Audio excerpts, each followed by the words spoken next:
Praise the lord. November 14వ తేదీ 2024. ఈరోజు దేవుని వాగ్దానము. నేను మీకు ఆజ్ఞాపించు వాటిని చేసిన ఎడల మీరు నా స్నేహితులై యుందురు. యోహాను సువార్త 15వ అధ్యాయం 14వ వచనం.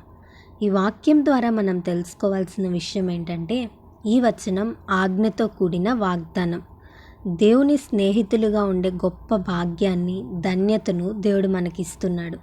బైబిల్ గ్రంథంలో పాత నిబంధనలో దేవుని స్నేహితుడిగా పిలువబడిన ఒక వ్యక్తి ఉన్నాడు. అతని పేరే అబ్రహాము. అబ్రహాము జీవితంలో ప్రతి క్షణం విశ్వాసము కలిగి జీవించాడు. దేవుని మాటకు లోబడ్డాడు. తనకున్న సమస్తాన్ని విడిచిపెట్టి దేవుణ్ణి వెంబడించాడు.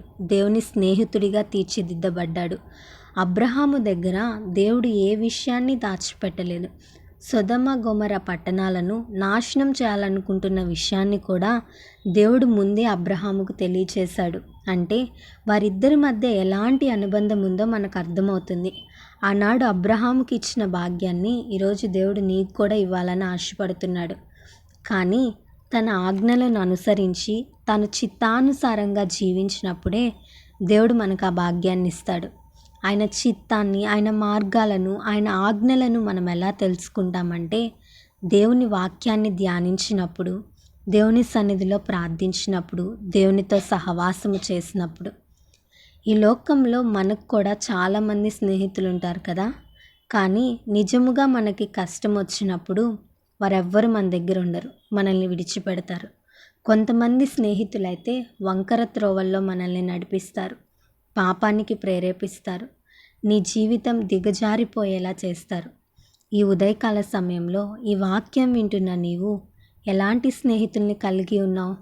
నీ జీవితంలో దేవుణ్ణి స్నేహితుడిగా కలిగి ఉన్నావా? ఒకవేళ లేకపోతే నీకున్న చెడు స్నేహితుల్ని విడిచిపెట్టు, దేవుని సన్నిధికి రా. మన కొరకు ప్రాణము పెట్టిన మంచి స్నేహితుడు మన యేసయ్య. ఆయన మాటకు లోబడదాం, ఆయన స్నేహితులుగా జీవిద్దాం. అట్టి కృప దేవుడు మనందరికీ దయచేయునుగాక. ఆమేన్. ఈ వీడియో మీకు దీవెనకరంగా, ఆశీర్వాదకరంగా అనిపించినట్లయితే లైక్ చేయండి, కామెంట్ చేయండి, షేర్ చేయండి, సబ్స్క్రైబ్ చేసుకోండి. God bless you.